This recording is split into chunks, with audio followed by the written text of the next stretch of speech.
Bonjour et merci مرحبا وشكرا لإعطائك هذه المقابلة لقناة العربية. إيرفي دو شاريت، أنت وزير سابق للخارجية، اسمك اقترن بوقف إطلاق النار بين إسرائيل ولبنان بعد مجزرة قانا عام 96. يومها لم تنجح الخطة الأمريكية وأيد الأمريكيون خطتكم. اليوم الدبلوماسية الفرنسية تنتقد ويقال أنها غير فاعلة. ما الذي يجب أن تكون عليه السياسة الخارجية لفرنسا في عهد الرئيس المقبل؟ La France avec le nouveau président. Au cœur de la solution de la crise syrienne, il y a le retour du dialogue entre l'Arabie saoudite et l'Iran. C'est la question clé. Et si nous, Français, nous pensons que nous pouvons jouer un rôle dans cette partie du monde, c'est là que nous devrions concentrer nos efforts. Nous avons pour cela notre passé d'amitié avec le monde arabe, des relations historiques, anciennes, avec l'Iran. Et donc je pense qu'on peut se présenter aux uns et aux autres comme des partenaires loyaux, comme des go-between attentifs et capables d'écouter et les uns et les autres et de contribuer à faire avancer une solution à cette crise dont vous voyez qu'elle dépend directement, non pas de nous, mais des acteurs régionaux. Cette diplomatie fait tout ce qu'elle peut pour retrouver la place qui a été celle de la diplomatie française. Et en particulier, je voudrais saluer la conférence qui s'est tenue à Paris à propos de la Palestine et d'Israël, à propos de la paix entre Israéliens et Palestiniens. Et je crois que cette conférence était très importante.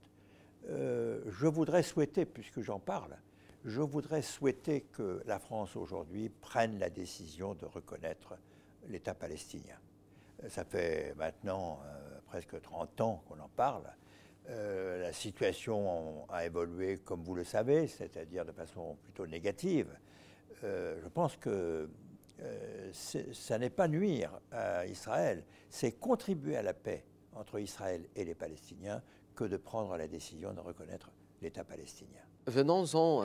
لننتقل الآن إلى المشهد السياسي الداخلي في فرنسا. اليوم بين فيون وماكرون، من الذي تعتبره الأقرب إلى تيار الوسط الذي كنت تنتمي إليه تاريخياً؟ Et je crois que j'exprime là un sentiment partagé par beaucoup de centristes, c'est que, comment dirais-je, notre appartenance à l'opposition est claire. Et en même temps, notre adhésion au projet de François Fillon est conditionné au fait que ce projet évolue dans une dimension plus sociale. الفرنسيون المسلمون يصوتون بمعظمهم لليسار، كيف تفسر ذلك؟ Moi, je pense qu'avec tout ce qui s'est passé dans cette période dans l'opinion publique et toutes les attaques qui ont été portées contre la pratique musulmane, en France, je n'ai pas sûr du tout qu'on trouve les mêmes chiffres. En fait, les musulmans en France cherchent à pouvoir, demandent légitimement à pouvoir pratiquer leur religion sereinement, dans des conditions conformes à la laïcité traditionnelle française, comme le peuvent les adhérents des autres formes d'expression religieuse. فرنسا كانت هدفاً خلال العامين الماضيين لموجة من الإرهاب. كيف يؤثر ذلك على المشهد السياسي الداخلي وعلى خيارات الفرنسيين الانتخابية؟ En effet, cette vague de terrorisme est quelque chose que nous n'avions jamais connu dans le passé. Un déchaînement de violence que nous n'avions, pour dire le vrai, même pas imaginé. Et donc, le choc produit dans l'opinion est extrêmement fort.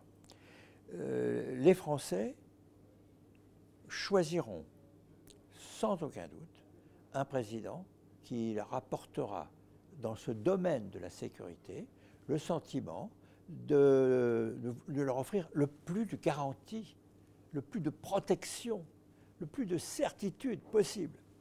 La question sécuritaire, elle sera l'enjeu numéro un de notre diplomatie, l'enjeu numéro un de notre politique de défense et l'enjeu numéro un de la mission du prochain président de la République. شكرا جزيلا سيد دشارت. Merci beaucoup, moi aussi, de m'avoir écouté.